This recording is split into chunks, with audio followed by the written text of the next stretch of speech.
Assalamualaikum warahmatullahi wabarakatuh. Jumpa lagi dengan Pak Anwar. Kali ini kita akan belajar tentang pemanfaatan sumber daya alam hewani. Tema 3, subtema 2, kelas 4. Sebelum belajar mari kita berdoa. Rabbi zidni ilma warzuqni fahma, amin.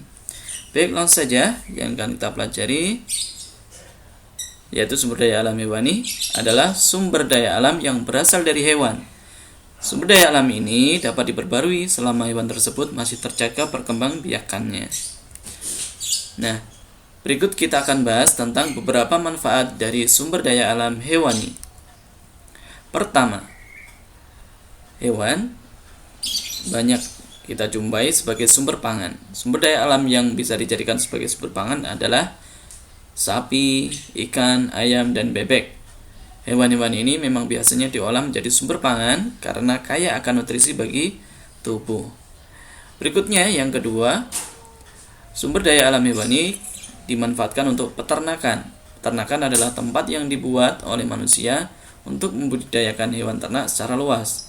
Contoh hewan yang biasa diternak: sapi, kerbau, ayam, itik, dan bebek. Peternakan sendiri ada beberapa jenis. Yang pertama, peternakan hewan besar adalah peternakan yang mengembangkan sapi, kerbau, kuda. Hewan ini diberi makan, minum, dan dibersihkan secara rutin. Kemudian yang kedua, peternakan hewan kecil adalah hewan seperti kambing, biri-biri, dan domba. Saat sekarang, kambing masih menjadi hewan yang digemari karena itu peternakannya berkembang pesat. Kemudian yang terakhir, peternakan unggas.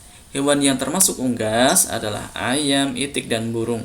Unggas ini banyak diincar, tidak hanya dagingnya saja namun juga telurnya yang lezat.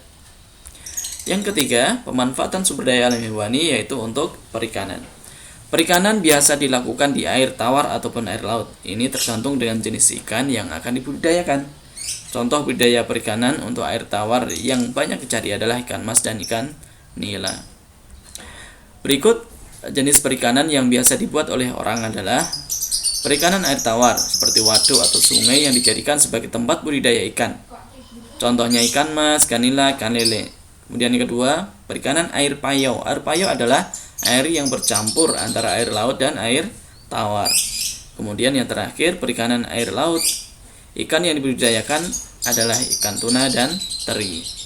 Nah, pemanfaatan berikutnya yaitu sebagai hiasan.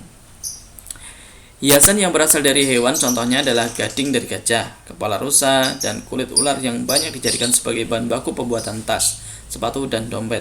Namun harganya tentu sangat mahal karena untuk mendapatkan itu semua juga cukup sulit. Nah, di gambar ini contoh pemanfaatan kulit hewan untuk hiasan. Berikutnya, pemanfaatan sumber daya alam hewani untuk tradisi budaya. Salah satu contohnya yaitu karapan sapi. Karapan sapi adalah salah satu jenis tradisi budaya yang berasal dari Madura. Dimulai dengan adanya 2 sapi, kemudian 1 orang di tengah yang bertujuan untuk mengendalikan sapi agar berlari. Nah, yang terakhir yang kita bahas yaitu sumber daya alam hewani dimanfaatkan untuk salah satu sumber energi, yaitu untuk membantu pertanian, misalnya adalah menggunakan tenaga kerbau. Ini dulu kerbau memiliki tenaga yang kuat untuk membantu para petani untuk membajak sawahnya.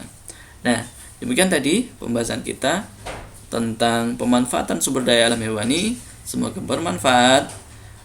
Kita tutup dengan baca doa penutup majelis. Subhanakallahumma wa bihamdika asyhadu an la ilaha illa anta astaghfiruka wa atubu ilaik. Walhamdulillahirabbil alamin. Banyak salahnya mohon maaf. Assalamualaikum warahmatullahi wabarakatuh.